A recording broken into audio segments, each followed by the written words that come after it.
মাই skill টেস্টের আরেকটা অধ্যায়ে আমি পার্থ স্যার আজকে আবার আমার সেই চিরাচরিত যে সাবজেক্ট এমপ্লয়েবিলিটি স্কিলস তার আরেকটা ক্লাস তোমাদের সামনে নিয়ে এলাম। আমাদের রাজ্যের বিভিন্ন প্রান্তে আইটিআইতে থাকা অনেক ছাত্রছাত্রী অনেক সময় এমপ্লয়েবিলিটি ক্লাস ঠিকমতো করতে পারো না তোমরা। তোমাদেরই সাহায্যার্থে my skill test employability skill এবং অন্যান্য বিভিন্ন ট্রেডের উপরে তোমাদের সামনে ক্লাসগুলো নিয়ে আসছে বারবার। যাদের ঠিকঠাক ক্লাস করা সম্ভব হচ্ছে না বা সাবজেক্টগুলো বুঝতে কোনো অসুবিধা হচ্ছে, তোমরা অবশ্যই মাই স্কিল টেস্টে সাবস্ক্রাইব করবে। তোমরা সারা বছর ধরে ক্লাসগুলো পাবে, বাড়িতে বসে তোমরা ক্লাসগুলো কিন্তু শুনতে পাবে, প্রশ্ন থাকলে কমেন্ট বক্সে করতে পারবে। তো আগের দিন আমরা করেছিলাম কনস্টিটিউশনের ওপর, যেটা এমপ্লয়েবিলিটি স্কিলের ফার্স্ট ইয়ারের 2.2 যে মডিউল সেইটা ছিল। আজকে আসছি 2.3 মডিউলে। তোমাদের যাদের এমপ্লয়েবিলিটি স্কিল তোমরা পড়াশোনা করছো বিভিন্ন আইটিআইতে, তোমরা জানো যে এই সাবজেক্টটা কম্পালসারি সাবজেক্ট, তোমাদের অবশ্যই পাস করতে হবে। এবং এই পুরো নম্বরটা এমপ্লয়েবিলিটি স্কিলের তোমাদের যে এগ্রিগেট আছে, সার্টিফিকেটের সাথে যে মার্কশিট, সেই মার্কশিটে এগ্রিগেটে পুরোটাই যোগ হয়। তো আজকের চ্যাপ্টারে চলে আসি, প্রোটেক্টিং আওয়ার এনভায়রনমেন্ট। তো আমাদের এই এনভায়রনমেন্টে দেখো, আমরা বিভিন্ন সমস্যা নিয়ে কত কথা বলি, আর্থিক সমস্যা, সামাজিক সমস্যা, রাজনৈতিক সমস্যা, অনেক সমস্যা নিয়ে আমরা কিন্তু প্রচুর কথা বলি, প্রচুর ভাবনা চিন্তা করি। কিন্তু এর পাশাপাশি একটা ভয়ঙ্কর সমস্যা যে আমাদের রয়েছে, এবং এটার বাউন্ডারি কিন্তু শুধু রাজ্য বা তোমার শহর বা গ্রাম নয়, এ সারা পৃথিবীর সমস্যা। আমরা যদি বেঁচেই না থাকি, তাহলে আমাদের চাকরি বাকরি, জিনিসপত্রের দাম, আমাদের সামাজিক বিভিন্ন সমস্যা, রাজনৈতিক হানাহানি, ধর্মীয় হানাহানি, যাই বলো না কেন, সবকিছুই টিকে থাকবে যদি পৃথিবীটা টিকে থাকে, যদি সেখানে আমরা জীব জগৎ বা মনুষ্য জগৎ আমরা যদি টিকে থাকি। কিন্তু সভ্যতার বিবর্তনের সাথে সাথে আমরা প্রতিদিন আমাদের নিজেদের বিপদ ডেকে আনছি। এই বিষয়ে তোমরা স্কুলেও যখন পড়েছো, ইভিএস এর কিছুটা পড়েছো, এমপ্লয়েবিলিটি স্কিলেও কিন্তু এই সাবজেক্টটা রয়েছে। এই পার্টটা কিন্তু খুব ইম্পর্টেন্ট, এবং অবশ্যই পরীক্ষায় কিন্তু এই পার্ট থেকেও কোশ্চেন আসে। ওই জন্যে আমার অনুরোধ তোমাদের কাছে যে আমার এই ক্লাসটা আজকে মাই স্কিল টেস্টের এমপ্লয়েবিলিটি স্কিলসের ওপর ক্লাসগুলো অবশ্যই করে তোমরা মন দিয়ে একটু শুনবে। বুঝতে না পারলে তোমরা কমেন্ট বক্সে প্রশ্ন করবে, আমি অবশ্যই তোমাদের উত্তর দেব। তো মূলত আমরা জানি যে circle the type of pollution মূলত আমরা তিনটের কথা ভাবি: water pollution, air pollution, sound pollution. আমরা জানি যে এই তিনটে পলিউশনের উপর আমরা মূলত চিন্তা ভাবনাগুলো করি। কিন্তু চিন্তা ভাবনা করতে গিয়ে আমাদের নিজেদেরকে কখনো কি আমরা প্রশ্ন করি? এক নম্বর দেখো, what happens to the garbage after it is collected by a garbage truck. অনেকে হয়তো জানো, অনেকে জানোই না। এই যে তোমার বাড়ির সামনে দিয়ে ওই ময়লা ভর্তি ট্রাকটা যায়, এই ময়লাগুলো আলটিমেটলি কি হয়, কোথায় যায়, কি করে? এইভাবে যদি ডাম্প হতে থাকে, তাহলে তো পুরো শহরটা, দেশটাই আলটিমেটলি একটা ডাস্টবিনে পরিণত হবে। তো এই ভাবনাটা আমাদের অবশ্যই থাকা উচিত। Number two, what does the garbage I see in a river or on the beach go? তোমরা যারা নদীর পাশে থাকো বা নদী দেখেছো প্রায় সবাই, যারা দীঘা বা পুরীতে গেছো, তারা দেখবে সমুদ্রের বিচে প্রচুর ময়লা পড়ে থাকে। তো বলছে হোয়াট ডাজ দ্য গার্বেজ, এইগুলো কোথায় যায়, কি হয় এই ময়লাগুলো, এই আবর্জনাগুলো?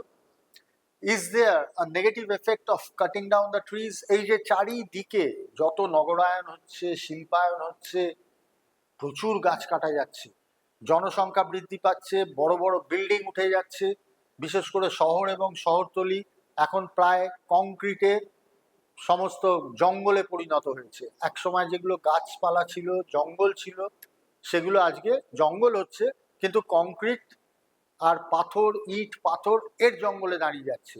তো এর কি কোনো এফেক্ট নেই সুদূর ভবিষ্যতে বা অদূর ভবিষ্যতে?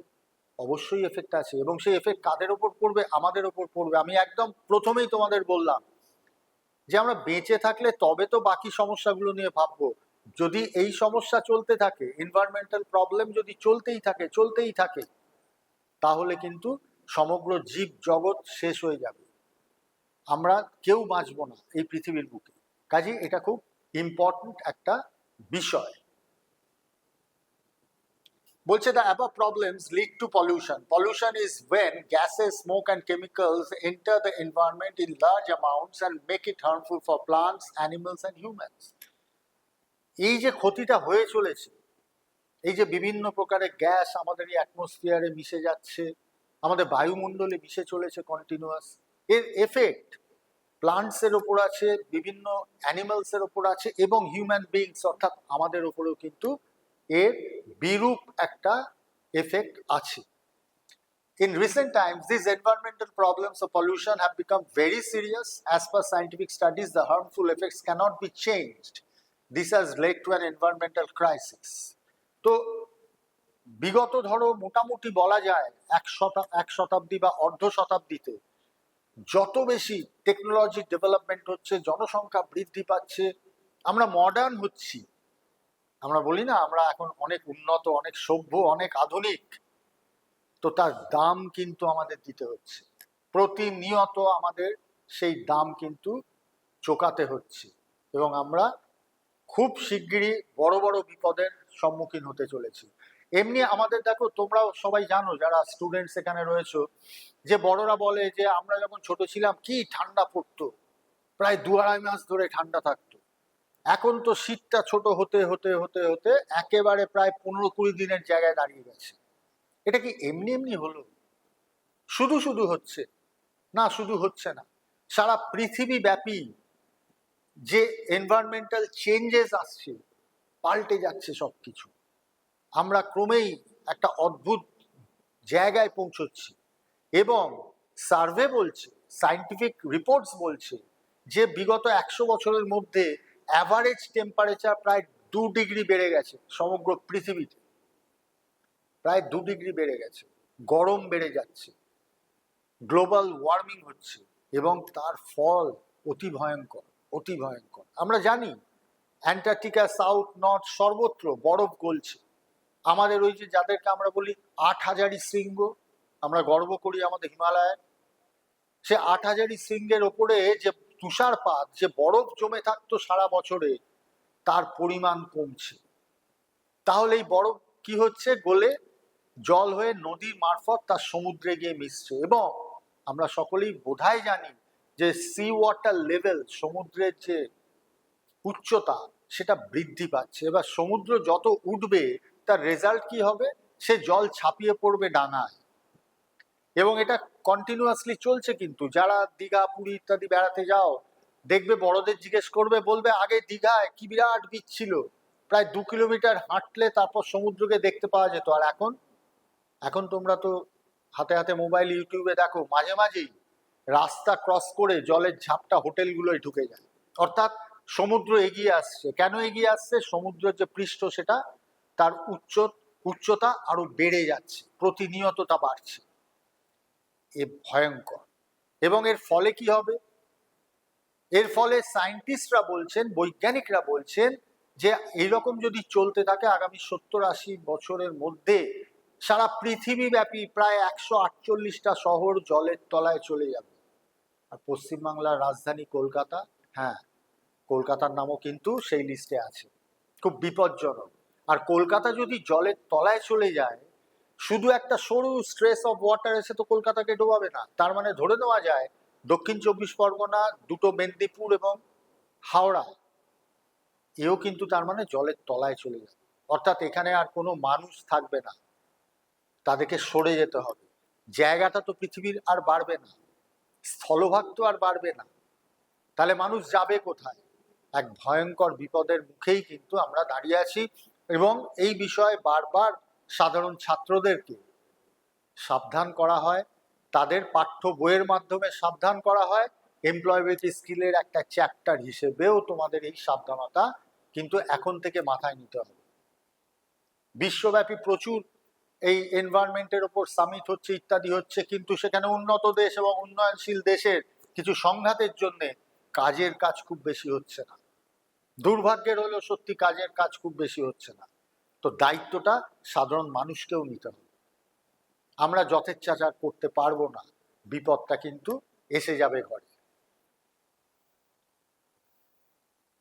এখানে কয়েকটা এক্সাম্পল দিচ্ছে, যেমন land pollution, solid and liquid waste disposed of in ল্যান্ডফিলস and chemical West that pollute the earth surface.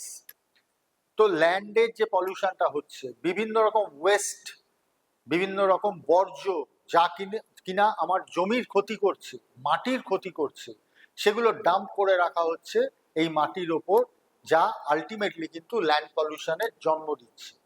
পরবর্তী এয়ার পলিউশন, যা আমরা জানি আমাদের দেশের গর্বের শহর দিল্লি, এই সময়টাতে এক একটা সপ্তাহ যায় যখন দিল্লিতে দিনের বেলা মানুষ প্রায় বেরোতে পারে না, নিঃশ্বাসের কষ্ট হয়, চোখ জ্বালা করে, এবং অনেক সময় যাকে ইংরেজিতে স্মোক আর ফগ জুড়ে নিয়ে বলা হয় স্মগ, সেই স্মগের মতো একটা পরিস্থিতি হয়।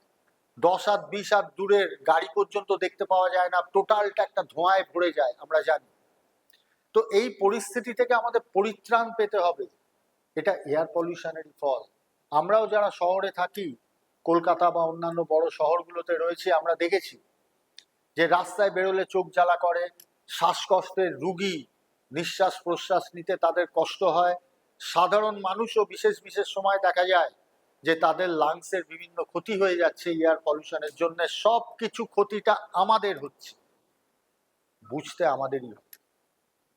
তো এখানে এয়ার পলিউশন বলছে exhaust from vehicles and smoke from industries and factories, burning of fuels etcetera. প্রচুর গাড়ি বেড়ে গেছে, রাস্তাঘাটে দেখলেই গাড়ি ঘোড়া বেড়ে গেছে, ইন্ডাস্ট্রির তার ধোঁয়া বেরোচ্ছে, সমস্তটা নিয়েই কিন্তু এর একত্রিত ফল হচ্ছে এই বায়ু দূষণ বা এয়ার পলিউশন। তো এগুলো সব কারণগুলো এক্সাম্পল সহ বলছে। Water pollution next, water gets polluted with paints, plastics and chemicals released from industries and other human activities. বিদেশে, সভ্য দেশে অনেক জায়গায় দেখা যায় যে এই ব্যাপারে তারা খুব স্ট্রিক্ট, নদীতে কোনো রকম প্লাস্টিক বা বর্জ্য তারা ফেলতে দেয় না। কিন্তু আমাদের দেশে আমরা কতটা সচেতন? আমাদের নদীগুলোর দিকে তাকালে কিন্তু সেটা মনে হয় না। দুর্ভাগ্যের বিষয় হচ্ছে ওই ইউরোপ, আমেরিকা বা জাপান, এইসব দেশে তারা নদীকে মাতৃজ্ঞানে পুজো করে না। আমরা কিন্তু আমাদের অনেক নদীকেই, গঙ্গা তো অবশ্যই, তাকে মাতৃজ্ঞানে পুজো করি এবং প্রতিনিয়ত তাকে নোংরা করি। অদ্ভুত বৈপরীত্য, অদ্ভুত আমাদের মানসিকতা।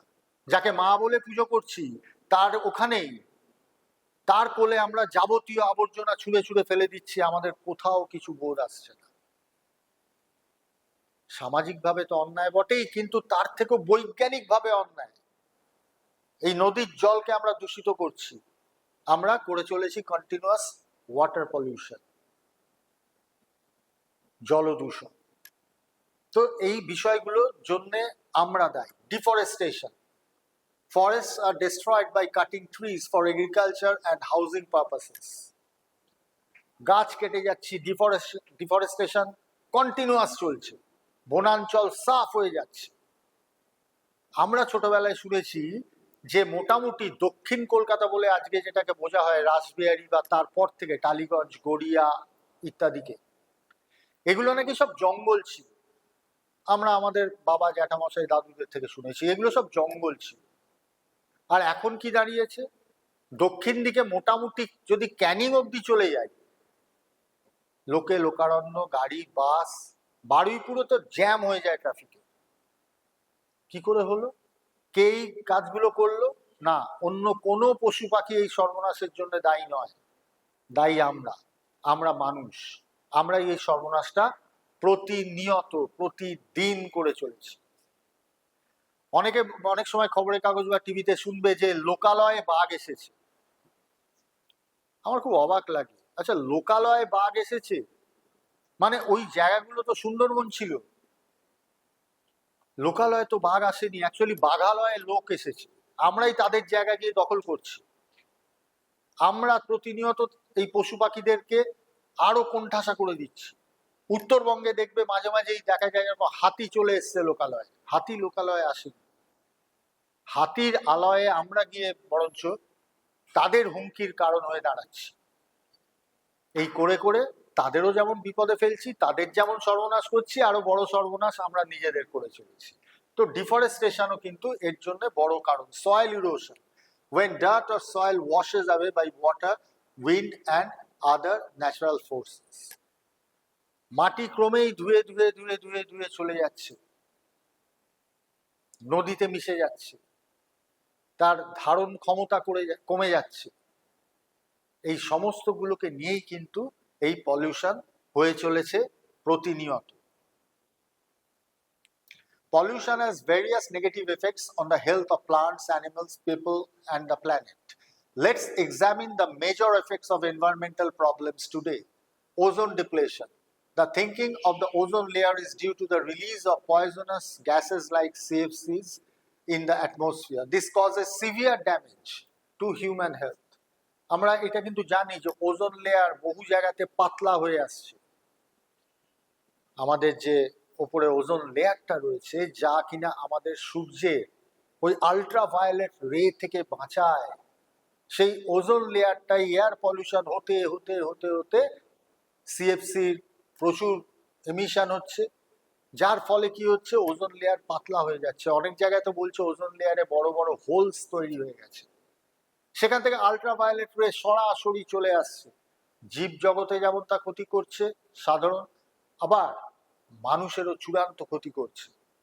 এবং আমরা জানি এই আল্ট্রাভায়োলেট রে সরাসরি মানুষের শরীরে এলে মানুষের ক্যান্সার নামক রোগটা হওয়ার সম্ভাবনা বাড়ে, বিশেষত স্কিন ক্যান্সার।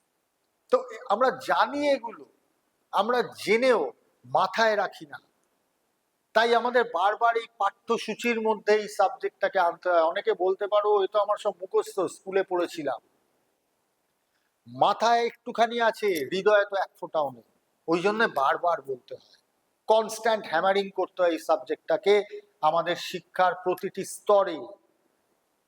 এই এনভায়রনমেন্টাল সায়েন্স বা পলিউশনের উপরে বা গ্লোবাল ওয়ার্মিং এর উপরে বারবার বারবার আমাদের মনে করাতে হয় এর প্রয়োজন আছে। এবং এর উপরে কোশ্চেনও আসে, খুব নির্দিষ্টভাবে এই পার্টিকুলার চ্যাপ্টারের উপর কোশ্চেন আসে। ওই জন্যে চ্যাপ্টারটা খুব ভালো করে পড়তে হবে। যদি এমপ্লয়াবিলিটিতে বেশি নম্বর পেতে হয়, যদি এগ্রিগেটটাকে বাড়াতে হয়, সফট স্কিলটাকে স্ট্রং করতে হয়, তাহলেও কিন্তু এই চ্যাপ্টারটা বারে বারে তোমাদের পড়তে হবে, এর কোনো অল্টারনেটিভ নেই। গ্লোবাল ওয়ার্মিং একটু আগেই বললাম, বিশ্ব উষ্ণায়ন, বাংলায় কি বলে, বিশ্ব উষ্ণায়ন। গ্লোবাল ওয়ার্মিং, বিশ্ব উষ্ণায়ন, বারবার কথাটা তোমরা শুনতে পাও, টিভিতে, খবরের কাগজে, লোক মুখে তোমরা শুনতে পাও। Global warming happens when carbon dioxide, greenhouse gas, and other air pollutants collect in the atmosphere. This leads to a rise in Earth's temperature. একটু আগেই বললাম, বৈজ্ঞানিকরা বলেন যে বিগত 100 বছরে সারা পৃথিবীর অ্যাভারেজ টেম্পারেচার 2 ডিগ্রি বেড়ে গেছে, এবং এটা কিন্তু ক্রমবর্ধমান, এটা বেড়েই চলেছে, একটু একটু একটু করে বেড়েই চলেছে। এটা যদি আর 4-5 ডিগ্রি বেড়ে যায়, মানুষের টিকে থাকাটাই একটা বড় সমস্যা হবে, সেই গরমকে সহ্য করাটাই অসম্ভব হয়ে দাঁড়াবে। এবং এটা কেন ঘটছে, পরিষ্কার বলছে যে carbon dioxide, green house gas এত বেড়ে যাচ্ছে, আর কিছু আদার এয়ার পলিউটান্টস, যার জন্যে এই রাইজ অফ আর্থ টেম্পারেচার হচ্ছে। এর ফলে আগেও বললাম, বরফ গলছে, নদী এবং সমুদ্রের জল স্ফীত হচ্ছে, সে আরো উঠছে, এবং আগামী দিনে তোমার স্বাদের বাড়ি, তোমার স্বাদের পাড়া, তোমার ভালোবাসার শহর বা গ্রাম হয়তো আর থাকবে না। এটা আমাদের দায়িত্ব, আমাদের পরবর্তী প্রজন্মকে একটা সুন্দর পৃথিবী দিয়ে যাওয়া। কেউ বসে ভাবতে পারো আরো 60-70 বছর টাইম আছে, ঠিক আছে, তাহলে আমার টাইমটা কেটে যাবে। এ তো মূর্খের স্বর্গে বাস করা। এইভাবে যদি মানুষ চিরকাল ভেবে আসতো, তাহলে মানুষকে শ্রেষ্ঠ সৃষ্টি বলা হয় কেন? মানুষই তো শ্রেষ্ঠ জাতি বা উপরওয়ালা সৃষ্টি। তারা যদি তাদের পরবর্তী প্রজন্মের কথা না ভাবে, তোমরা যদি না ভাবো, তোমরা তো হচ্ছে সব থেকে strong force of the country, কেননা তোমরা হচ্ছে যুবক যুবতী, আমাদের দেশের আগামী দিনের ভবিষ্যৎ। তাই তোমাদের ভাবতে হবে, বিষয়টা সব থেকে বেশি করে মাথায় নিতে হবে, কেননা আগামী দিনের পৃথিবীটা তোমাদের হাত দিয়েই গড়ে উঠবে। তো স্বাভাবিকভাবেই বিষয়টাকে কিন্তু হালকা ভাবে নিলে চলবে না, তোমাদেরকে এই বিষয়ে সব থেকে বেশি সিরিয়াস হতে হবে। নেক্সট বলছে loss of biodiversity, climate change, pollution, hunting of animals and destruction of their shelter results in death of many precious plants and animals. Total যে বায়োডাইভার্সিটি সেটাই তো আস্তে আস্তে নষ্ট হয়ে যাচ্ছে। আমরা জানি ওই ইকোসিস্টেমে প্রত্যেকের একটা কার্যকারিতা আছে এনভায়রনমেন্টকে বাঁচিয়ে রাখার ক্ষেত্রে। আমি সেই ডিটেলসে যাচ্ছি না, ভিডিওটা দীর্ঘ হবে। তো সমস্ত জীব জগতেরই কিছু অবদান আছে এই পৃথিবীটাকে বাঁচিয়ে রাখা, কিন্তু আমরা কি করছি, বিভিন্ন পশু পাখি মেরে ফেলা, তাদের বিভিন্ন কারণে তাদেরকে আরো কোণঠাসা করে ফেলা, এই করে করে যে বায়োডাইভার্সিটি, যে বৈচিত্র্য, সেটাকে নষ্ট করে দিচ্ছি। তাতে করে টোটাল ভারসাম্যটা নষ্ট হয়ে যাচ্ছে, জীব জগতের যে ভারসাম্য সেটাই তো নষ্ট করে ফেলছি আমরা। এবং ভেবে দেখো, কোনো পশু পাখি এর জন্য দায়ী নয়, একমাত্র মানুষ দায়ী, আমরা দায়ী।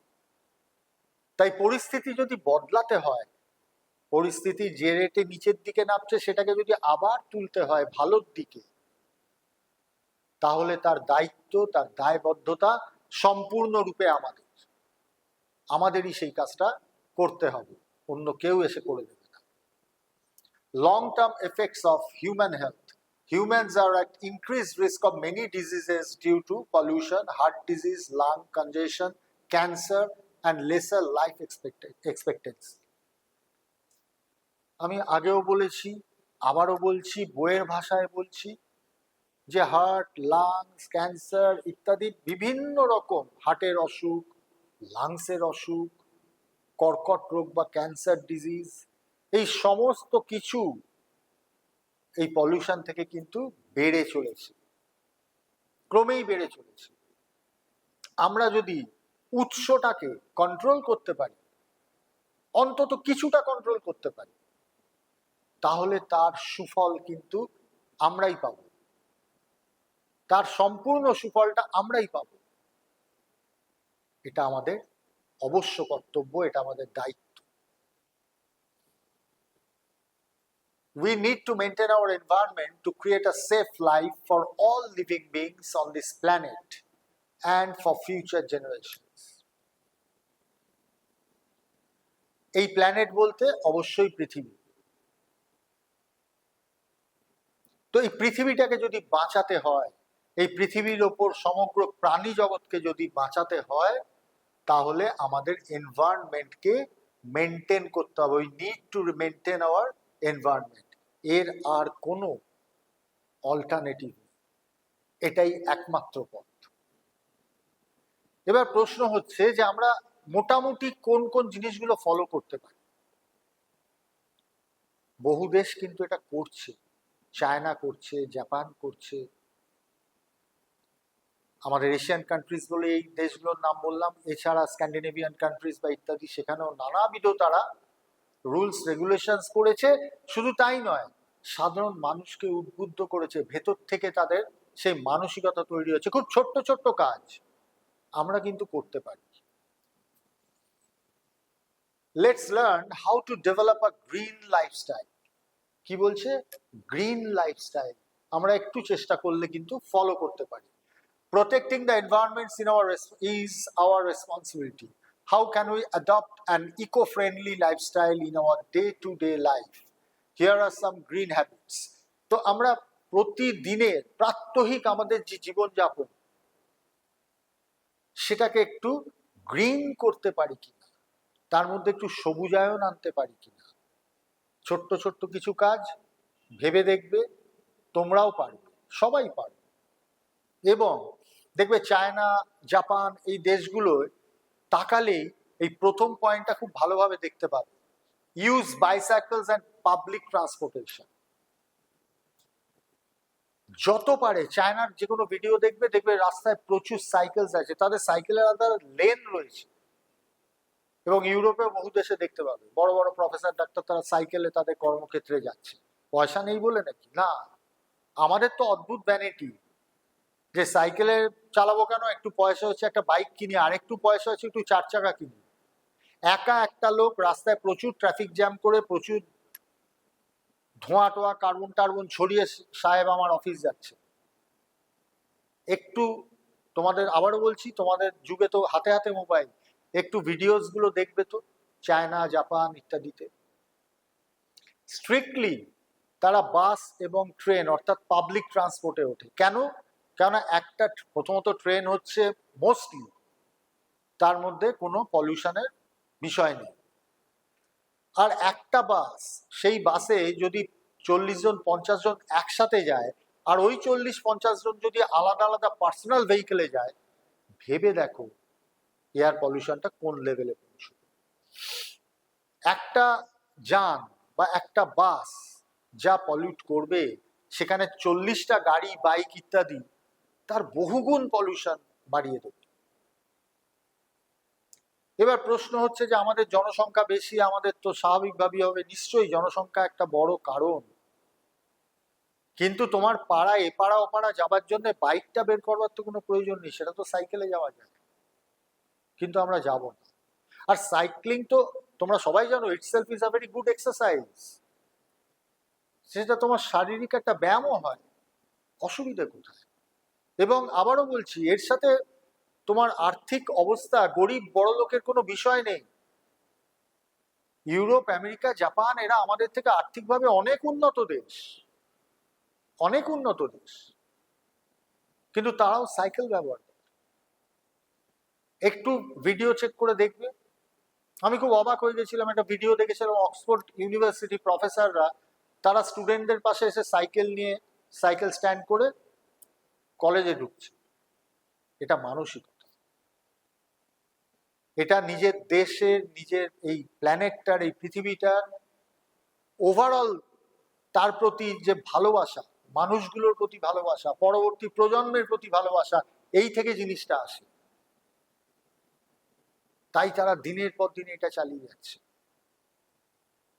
কিন্তু আমরা এটা কখনো ভাবিই না। আমাদের তো এই যে বক্তব্য, সাইকেল কেন চালাবো, আমার তো পয়সা আছে, তাহলে একটা টু হুইলার কিনে ফেলি। তো এই হচ্ছে মানসিকতার তফাৎ। নেক্সট বলছে avoid chemical pesticides and fertilisers. চাষের আরো বেশি প্রোডাকশন, তার জন্য কি করছি আমরা? যথেচ্ছাচার করছি কেমিক্যাল ফার্টিলাইজার্স। এই কেমিক্যাল ফার্টিলাইজার্স একটু আগে যেটা বললাম, সয়েলের সর্বনাশ করছে, আমার এই ভূমিকে শেষ করে দিচ্ছে, এবং সেটাই যখন কোনো বৃষ্টি হচ্ছে বা কিছু হচ্ছে ধুয়ে চলে যাচ্ছে সেটা নদীতে, তো ওয়াটারও পলিউশন হয়ে যাচ্ছে। তো একটার সাথে আরেকটা ধারাবাহিকভাবে ওভারঅল একটা বিষাক্ত সমাজ, একটা বিষাক্ত পৃথিবীর দিকে আমরা নিয়ে চলেছি। নেক্সট বলছে save electricity by turning off appliances and lights. দেখবে কিছু মানুষ আছে নিজের বাড়ির আলো পাখাগুলো খুব টাইমে নেবায়, কেন? বিল আসবে বলে। যাই অফিসে গেল, 4টে লোক একটা ঘরে বসে আছে, 8খানা টিউবলাইট জ্বলছে, অফিস শেষ হয়ে গেল, আলো জ্বলতে থাকলো, পাখা চলতে থাকলো, দূর তো অফিসের টাকা, আমার কি? একবারও মাথায় আসছে না যে যদি আমাদের দেশের কথাই বলি, সব থেকে বেশি ইলেকট্রিসিটি প্রোডাকশন কোথা থেকে হয়? থার্মাল পাওয়ার থেকে। আমরা সবাই জানি হাইডাল অত্যন্ত কম, সোলার সবে আসছে। মূল আমাদের এই যে আলো জ্বলছে, পাখা চলছে, টিভি চলছে, এসি চলছে, সব কিন্তু ইলেকট্রিসিটি আসছে মূলত তাপবিদ্যুৎ কেন্দ্র থেকে। তাপবিদ্যুৎ কেন্দ্রগুলো চলছে কিসের ওপর? কয়লার ওপর। তাহলে ধোঁয়াটা কি বেরোচ্ছে? তো আমি যত বেশি সবাই মিলে বিদ্যুৎ খরচ করব, আমার বিল বাড়বে কি বাড়বে না সেটা তো তোমার ব্যক্তিগত বাড়িতে, কিন্তু অফিসে, আদালতে, ইনস্টিটিউশনে, তোমাদের আইটিআইতে, স্কুলে, সর্বত্র আমরা যেখানে যাচ্ছি, ক্লাস থেকে বেরোনোর সময় আমরা কজন ভাবছি যে ক্লাসটা তো হয়ে গেছে, সবাই হই হই করে ছুটির সময় বেরিয়ে যাচ্ছি, আমার পুরো ডিপার্টমেন্টে 8খানা পাখা বা আমার ক্লাসরুমটাতে 6খানা পাখা চলছে, নিভিয়ে দেওয়াটা আমার কর্তব্য? ভাবছি না তো। কেন? আমায় তো বিল দিতে হচ্ছে না। তোমরা বড় বড় মলগুলোকে দেখবে, সেন্ট্রালি এসি, সেখানে হয়তো 8-10খানা দোকান এখন খোলাই নেই, কিন্তু যেহেতু সেন্ট্রালি এসি, ওই জন্য ওই দোকানগুলো এসির আওতার মধ্যে থাকছে। খুব কি প্রয়োজন পড়ে? তোমরা বড় বড় ফ্ল্যাটস গুলোতে দেখবে 2000, 2500, 3000 স্কোয়ার ফিটের ফ্ল্যাট, বাড়িতে মানুষ হচ্ছে 2টো কি 3টে, তাও দুপুরবেলা দিনের বেলা 2জন বেরিয়ে গেছে, বাড়িতে হয়তো একজন রয়েছে। কিন্তু আমার পয়সা আছে, আমার ফ্ল্যাটটা সেন্ট্রালি এসি, আমি একটা ঘরে বসে ঘুমোচ্ছি, কিন্তু আমার 4খানা ঘর, টয়লেট, কিচেন, ড্রয়িং রুম সব জায়গায় এসি হয়ে বসে আছে। খুব কি প্রয়োজন পড়ে? না। আমরা ভাবি এটাতে আমার স্ট্যাটাস বৃদ্ধি করে। আমার এত ভাবার কিছু নেই। এটাতে আমার আর কি বৃদ্ধি করে জানি না, তবে আমার এই প্ল্যানেটের, আমার এই পৃথিবী মায়ের, সেখানে যারা রয়েছি আমরা, মানুষ থেকে সমস্ত জীব জগৎ, তাদের আয়ু আমরা কিন্তু কমিয়ে দিচ্ছি। তাদের সবাইকে বিপদে ফেলছি, আমি নিজেকেও বিপদে ফেলছি। তো স্বাভাবিকভাবে এই বিষয়টা কিন্তু খুব সহজ নয়। আর ভাববে কারা? সব থেকে বেশি কাদের ভাবতে হবে? তোমাদের ভাবতে হবে। তার কারণ তোমরাই তো যুব সমাজ, তোমরাই তো আগামী দিনে ঠিক করবে এই পৃথিবীটা কেমন ভাবে চলবে। তাই তোমাদের কিন্তু ভাবতেই হবে। Reduce the amount of plastic waste. যত্রতত্র প্লাস্টিক ফেলা, এটা আমাদের প্রায় কি বলবো, অভ্যেস বলবো না, এটাই আমাদের ধর্ম হয়ে গেছে। যেখানে সেখানে প্লাস্টিক ফেলে দিচ্ছি, ড্রেনেজকে আটকে দিচ্ছি, সব রকম ক্ষতি করে চলেছি। নেক্সট কি বলছে? Carry reusable cloth slash paper bags when shopping. একটু একটু হচ্ছে, কিছু কিছু দোকানগুলোতে দেখবে এখন কাপড়ের ব্যাগ দেয়। কেন? কাপড়ের ব্যাগটা আবার রিসাইকেল বা ওটা মাটির সাথে মিশে যেতে পারে, কিন্তু প্লাস্টিকে হয় না। বিশেষ করে খুব পাতলা মাইক্রন প্লাস্টিকে সেটা কিন্তু হয় না, ওটা রিসাইকেল করা যায় না। তাই আমাদের সেই ধরনের ব্যাগ ব্যবহার করা উচিত যা আগামী দিনে পলিউশনের একটা কারণ না হয়ে দাঁড়ায়। এটা আমাদেরই শুরু করতে হবে। দোকানদার দিতে চাইলে বলতে হবে, ভাই এই প্লাস্টিকের প্যাকেট আমি নেব না, তুমি আমায় পাতলা কাপড়ের প্যাকেট দাও বা কাগজের প্যাকেট, কোনো প্যাকেট দাও। তো স্বাভাবিকভাবেই আমাদের অনেক কিছু করার আছে। Recycle cans, bottles, paper books and even utensils. যে জিনিসগুলোকে আমরা আবার রিইউজ করতে পারবো, রিসাইকেল করতে পারবো, সেই ধরনের জিনিস আমাদের ব্যবহারের মধ্যে আনতে হবে, আমাদেরই আনতে হবে। আমাদের চাপ দিতে হবে সমাজকে, আমাদের চাপ দিতে হবে সরকারকে, তবেই গিয়ে আমরা সফল হতে পারবো। Plants trees and encourage others to do so. Plant trees. আমরা মাঝে মাঝে বৃক্ষরোপণ উৎসব করি, ওই বছরে 7টা দিন। কেন সারা বছর এই উৎসবটা চালিয়ে যাওয়া যায় না? আমরা তো সবাই জানি গাছ আমাদের সব থেকে বড় বন্ধু। সেই গাছ আমরা কেটে ফেলছি। আমরা তো আমাদের নিজেদের জীবনী শক্তি কাটছি, গাছ কোথায় কাটছি? গাছ যত কাটছি আমাদের তত বেঁচে থাকার যে সম্ভাবনা সেটা কমাচ্ছি আমরা প্রতিনিয়ত। তাই এই বিষয়গুলো কিন্তু আমাদের বারবার ভাবতে হবে। তাহলে এই যে এনভায়রনমেন্ট, পলিউশন, এই বিষয়ে আজকে আমরা কি কি শিখলাম, এই জায়গাটা দিয়ে আজকে শেষ করি, কনক্লুড করি বিষয়টা, দাঁড়ি টানি। কেন প্রত্যেকটা চ্যাপ্টার থেকে যেমন একটা নম্বর পাওয়ার ব্যাপার থাকে, আবার পাশাপাশি কিছু জ্ঞানার্জন বলো, শিক্ষা গ্রহণ বলো। যদিও এই বিষয়গুলো আমি বারবার বলছি তোমরা আগেও পড়েছো, তোমাদের স্কুলের পাঠ্যে ইত্যাদিতে তোমরা এটা পড়েছো, কিন্তু আরেকবার ঝালিয়ে নেওয়া দরকার। কেননা আমরা বারবার ভুলে যাই, তো এই সহজ কথাগুলো তো আমরা মনে রাখতে পারছি না। তাই বোধহয় বারবার আমাদের এটা মনে করাতে হচ্ছে। 1 নম্বরে, pollution has negative effects on the health of plants, animals, people and the planet. তো এ ব্যাপারে কোনো প্রশ্ন আসবে না যে পলিউশন বা দূষণ জীবজগতের প্রায় সবার ক্ষতি করছে। তার মধ্যে যেমন জন্তু জানোয়াররা আছে, পাখি আছে, গাছপালা আছে, এবং অবশ্যই আমরা মানুষ, আমাদের ওপর তো আছেই আছে। Number 2, we need to maintain our environment to create a safe life for everyone. আমি আগেও বারবার বলেছি যে জীবজগতে যত প্রাণী আছে কেউ দায়ী নয়, একমাত্র আমরা দায়ী। আমরা এই মানুষ, আমরাই এই ক্ষতিটা করছি। তাই এটাকে যদি আবার আগের জায়গায় আস্তে আস্তে ফিরিয়ে নিয়ে যেতে হয়, তাহলে we need to maintain our environment. একমাত্র তাহলেই আমরা সবার ভালো একটা জীবন আমরা তৈরি করতে পারবো, সবাইকে আমরা ভালো রাখতে পারবো যদি আমরা নিজেরা কিছু কিছু জিনিস মেনটেন করি। হয়তো সবটা আজকের দিনে সম্ভব নয়। আমার বাড়িটাকে আমি ভেঙে ফেলে দিয়ে আবার সেখানে গাছ লাগিয়ে দেবো, না, সম্ভব নয়। আমার যে রাস্তাটা আগে যেখানে গাছের সারি ছিল, এখন সেটা 6 লেন রাস্তা হয়ে গেছে, আমি কি আবার রাস্তা ভেঙে টেঙে মাটি বাটি ফেলে গাছ লাগিয়ে দিতে পারবো? পারবো না। যেটা হয়ে গেছে সবটা ফেরাতে পারবো না। কিন্তু আজ থেকে আমরা এই চ্যালেঞ্জটা নিতে পারি, এই শপথ গ্রহণ করতে পারি যে ফার্দার আমি আটকানোর চেষ্টা করব, আমি আরো বেশি গাছ লাগাবো, যেখানে সম্ভব গাছ লাগাবো। কেন? গাছ তো আমার সব থেকে বড় এয়ার ফিল্টারের কাজ করে। আমরা জানি গাছ মাটিকে ধারণ করে রাখে, ইরোশন আটকায়, এগুলো তো আমরা জানি। তাহলে কেন করতে পারবো না? একটু চেষ্টা করলেই বোধহয় করতে পারবো। 3 নম্বর, we can reduce unnecessary waste by following reduce, reuse and recycle. আমরা যদি রিসাইক্লিং এর কথা ভাবি, যে বর্জ্য পদার্থ দিয়ে আবার আমি সেটাকে কাজে লাগাতে পারি, প্লাস্টিক ফেলে দেওয়া প্লাস্টিক দিয়ে আবার প্লাস্টিক তৈরি করতে পারি, আমার আবর্জনা থেকে আমি বিভিন্ন রকম ফার্টিলাইজার তৈরি করতে পারি, তাহলেই তো দূষণ অনেক মাত্রায় কমে যায়। আজকে বহু দেশে চলছে, আমাদের দেশেও শুরু হয়েছে, হচ্ছে না তা নয়, কিন্তু বড্ড অল্প পরিসরে হচ্ছে। এই পরিসরটা আরো বাড়াতে হবে, অনেক বড় আকারে নিয়ে যেতে হবে, এবং সবাইকে এই প্রচেষ্টায় সামিল থাকতে হবে। যদি শারীরিকভাবে সম্ভব নাও হয়, মানসিকভাবে সামিল থাকতে হবে। এ দায়িত্ব আমাদের সবার। Last, we can save the planet by adopting green habits like recycling, planting trees, saving water.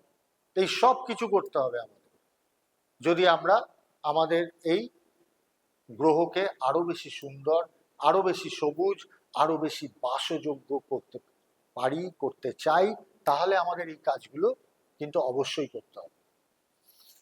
তাহলে আজকে মাই স্কিল টেস্টের এমপ্লয়াবিলিটি স্কিলের ক্লাসে যে বিষয়গুলো আমি বলবার চেষ্টা করলাম, আশা করি তোমরা বুঝতে পেরেছো, এবং যদি কোথাও কোনো প্রশ্ন মনে জাগে তাহলে কমেন্ট বক্সে অবশ্যই করবে, এবং আগামী দিনে আরো এই ধরনের প্রচুর ক্লাস আসবে। শুধু এমপ্লয়াবিলিটি স্কিলের নয়, তোমরা যারা সাবস্ক্রাইব করেছো তারা জানো বিভিন্ন ট্রেডের ওপরে অভিজ্ঞ মাস্টারমশাইরা তোমাদের ক্লাস নেন, থিওরি, প্র্যাকটিক্যাল সব রকম নেন। তো আইটিআই ক্লাসের পাশাপাশি তোমাদের সাহায্যকারীর ভূমিকায় রয়েছে মাই স্কিল টেস্ট। যারা এখনো সাবস্ক্রাইব করোনি তারা অবশ্যই সাবস্ক্রাইব করো, তারা কমেন্ট করো, যদি ভালো লাগে ভিডিওটা অবশ্যই লাইক করো।